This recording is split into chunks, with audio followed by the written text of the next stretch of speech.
पौलुस रसूल कुलसियों को खत लिखता है।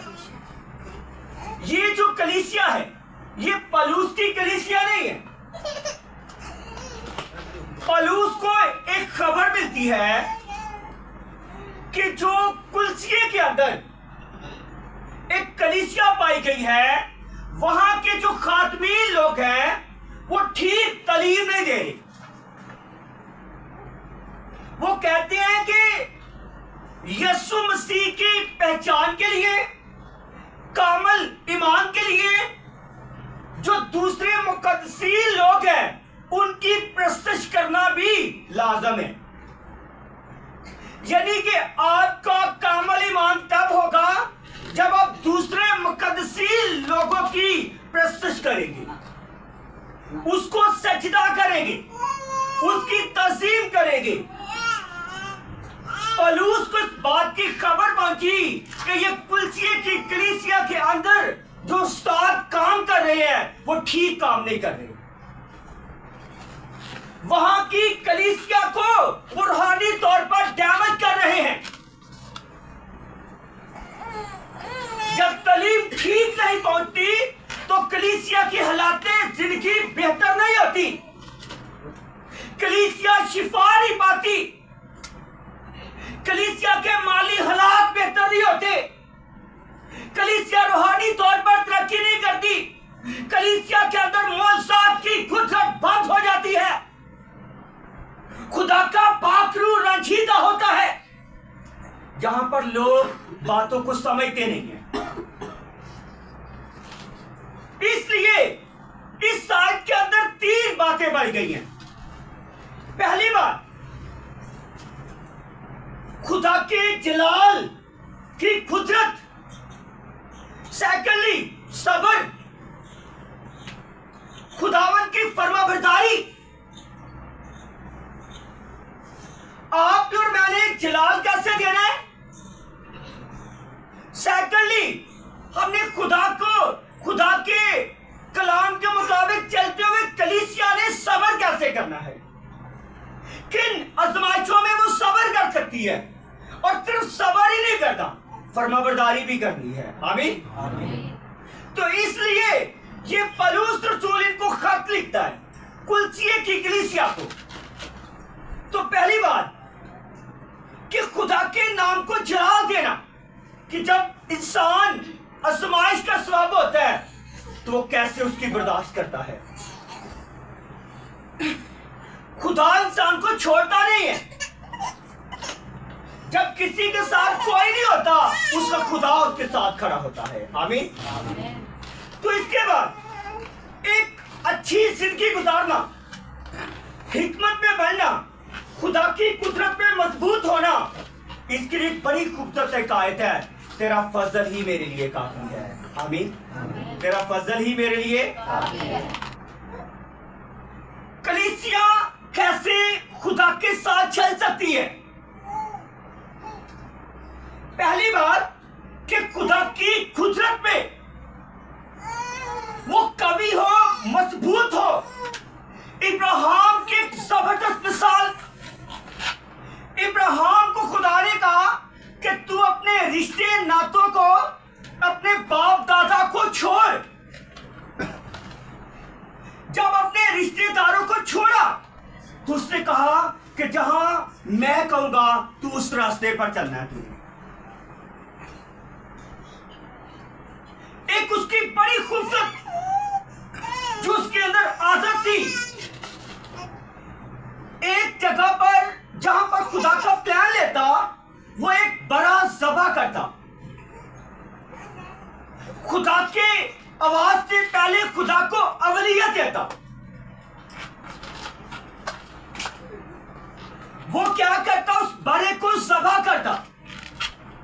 उस मसबे पर खुदा से जो है अपने लिए एक नया प्लान लेता, जो कि आजकल कलीसिया में कम है। हमारा मसबा दुआ वाला और होता है, शुक्रगुजारियां देने वाला और होता है, दुआ करवाने वाला और होता है। मतलब कि हम क्लियर ही नहीं है कि हमने करना क्या है। फिर कुव्वत कहां से आएगी ये भी नहीं हमें ज्यादा।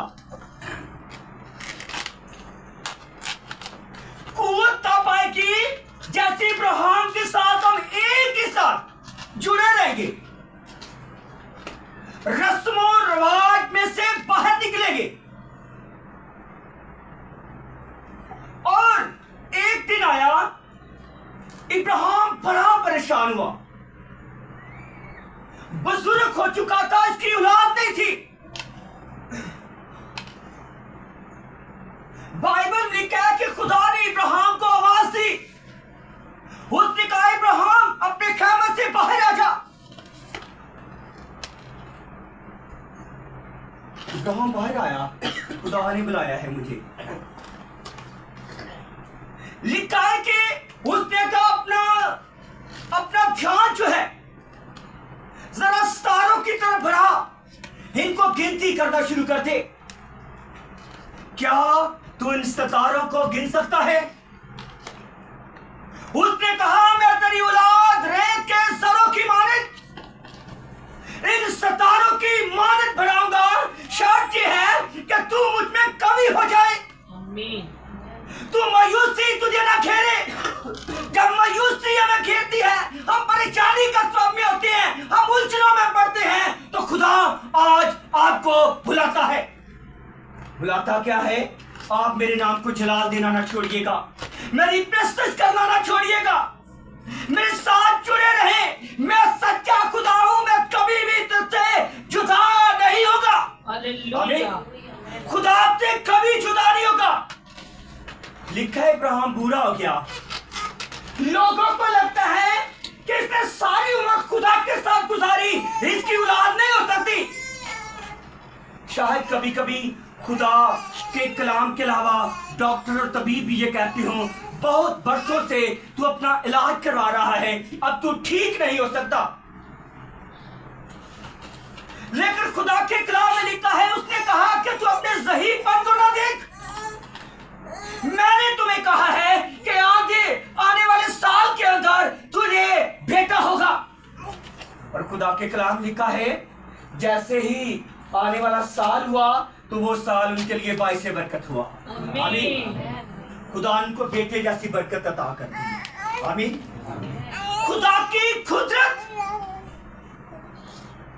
जिसको मेडिकल नहीं समझ सकती, जिसको दुनिया नहीं समझ सकती, जो जाहिरी तौर पर इंसान कमजोर होता है, उसके अंदर एक कवि कुव्वत होती है, और वो कुव्वत खुदा की कुदरत है।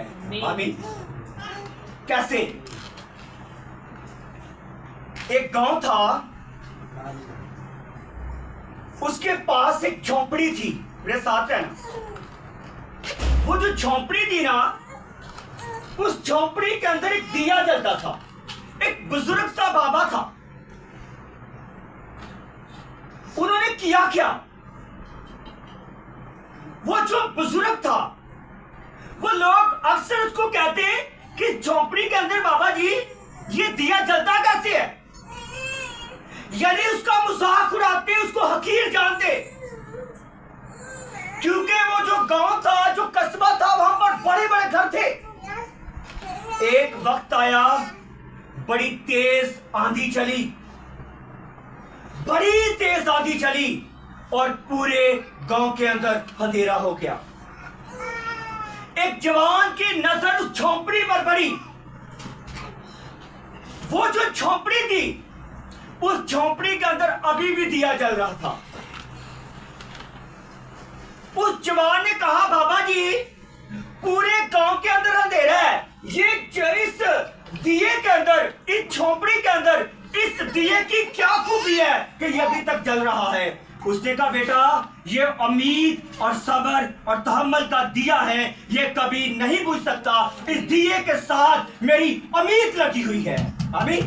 और वो उम्मीद आज के मुझे खुदावंद यीशु की है। आमीन। और वो कौन सी उम्मीद है? फिर से शायद को पढ़ूंगा।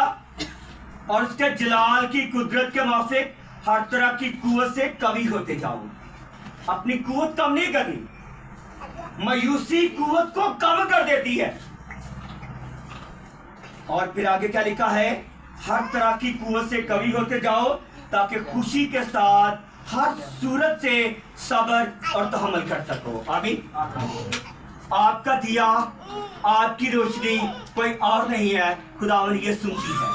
आमीन। जिसने ये कहा दुनिया का नूर दुनिया का नूर लिखा है कि उसने मुखातब होकर कहा दुनिया का नूर मैं हूं, जो मेरी पैरवी करेगा वो अंधेरे में ना चलेगा बल्कि हमेशा की जिंदगी पाएगा। मेरे साथ देना, हमेशा की जिंदगी पाएगा।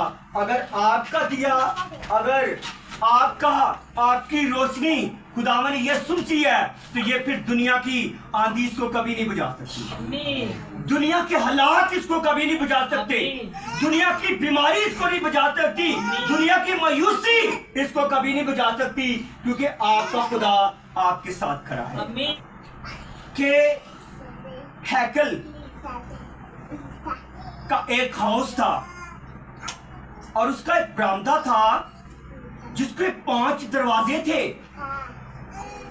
वहां पर बहुत सारे लंगड़े, अंधे, बीमार, लाचार लोग पड़े हुए थे।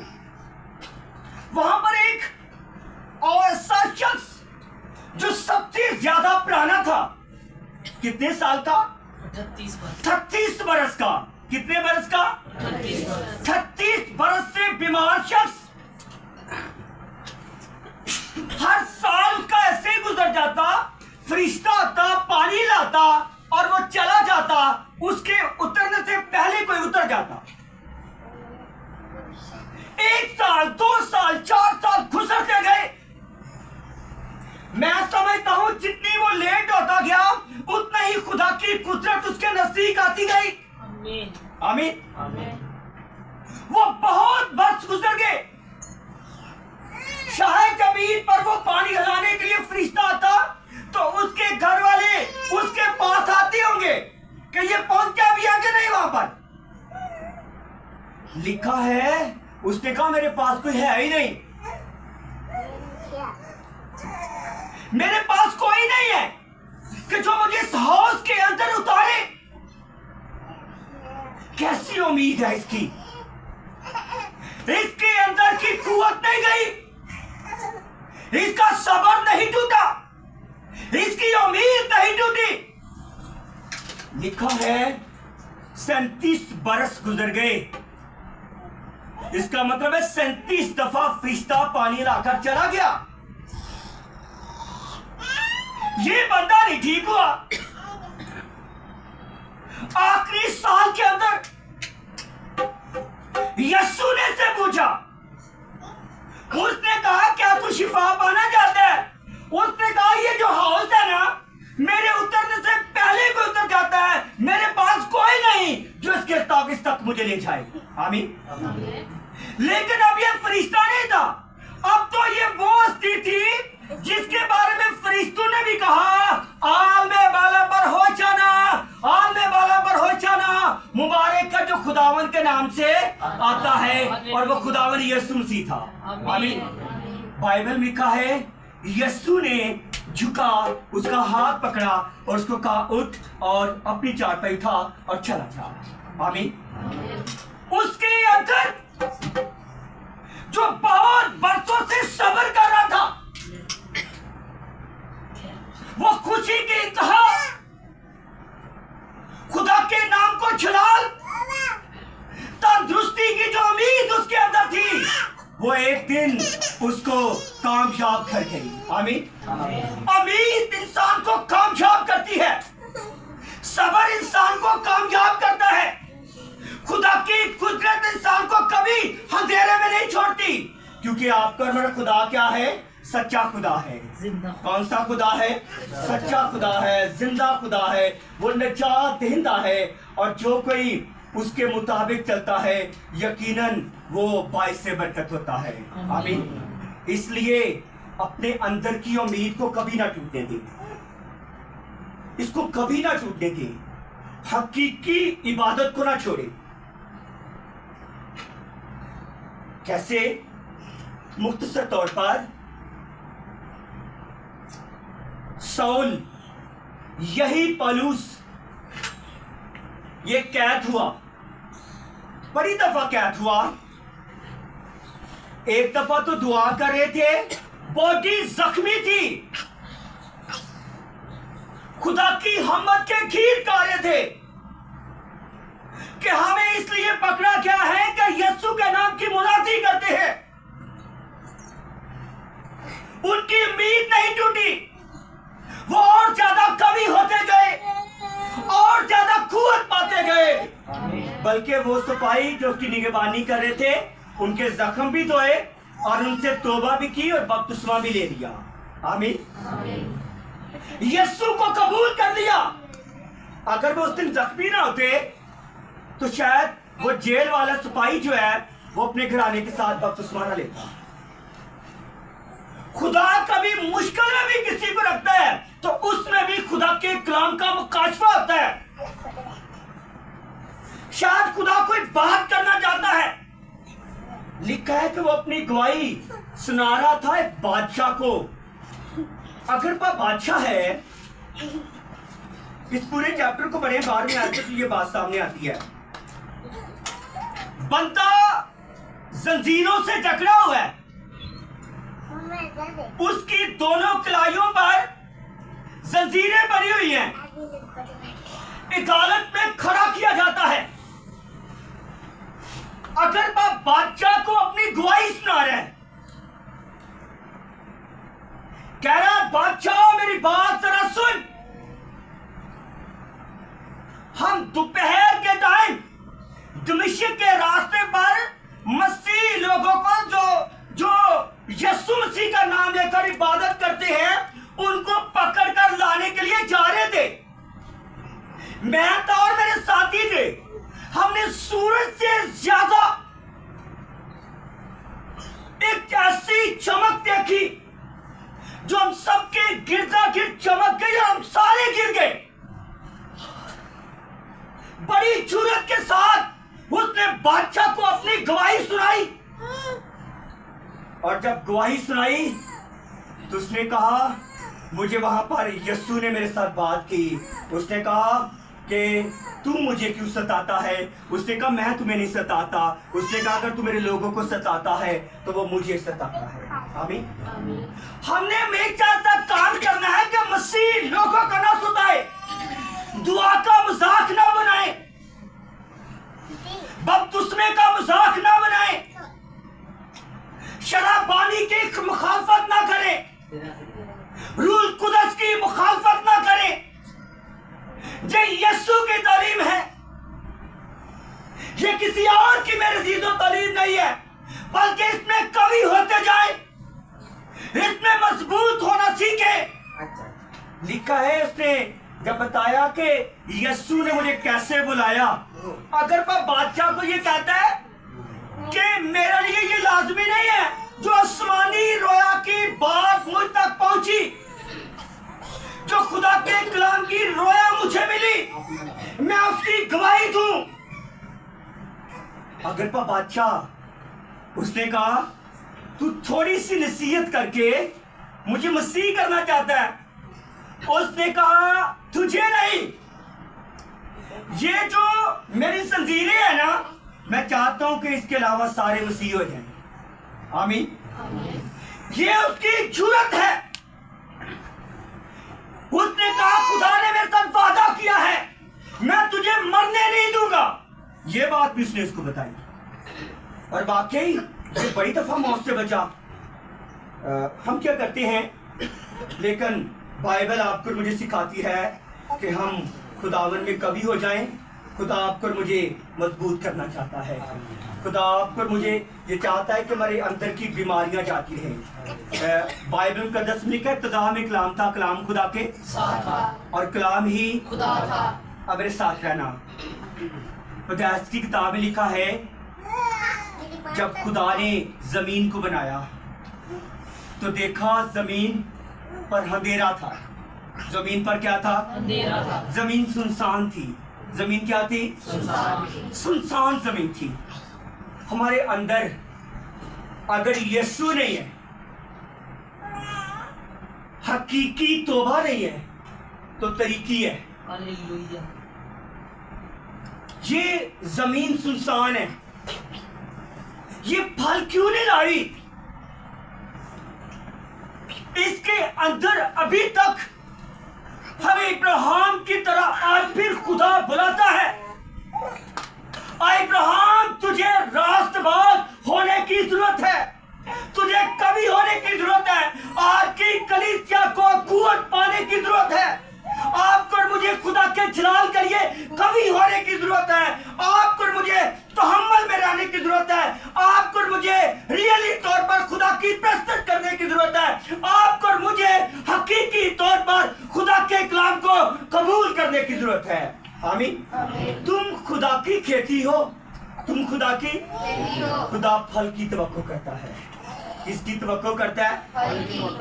खुदा चाहता है कलीसिया बढ़े, खुदा चाहता है कलीसिया बाइस बरकत हो। इंसाल की किताब 18वां बाब उसकी 21वीं आयत, मौत और जिंदगी जुबान के दोस्त है, जो उसे दोस्त रखते हैं उसका फल खाते हैं, जो इसको क्या रखते हैं उसका फल क्या करते हैं। हम जो कुछ जुबान से बोलते हैं वो हम खाते हैं।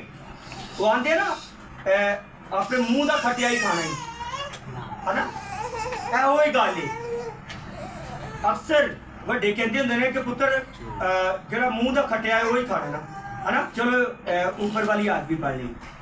आदमी का पेट उसके मुंह के फल से भरता है। आदमी का पेट उसके मुंह के फल से, और वो अपने लबों की पैदावार से शेर होता है। अपने लबों की पैदावार से जिंदगी और मौत जुबान के काबू में है। जो उसको दोस्त रखते हैं वो उसी को मेरे अजीजों, हमेशा बरकत देना सीखे, हमेशा अच्छे अल्फाज निकालना सीखे, हमेशा मुस्बत सोचना जो है वो शुरू करें। इब्राहिम की एक बात बड़ी याद आती है इस बात पे। आप ये कहें कि वो बुतों को बनाते थे, खुदा ने कहा इब्राहिम को तू यहां से निकल।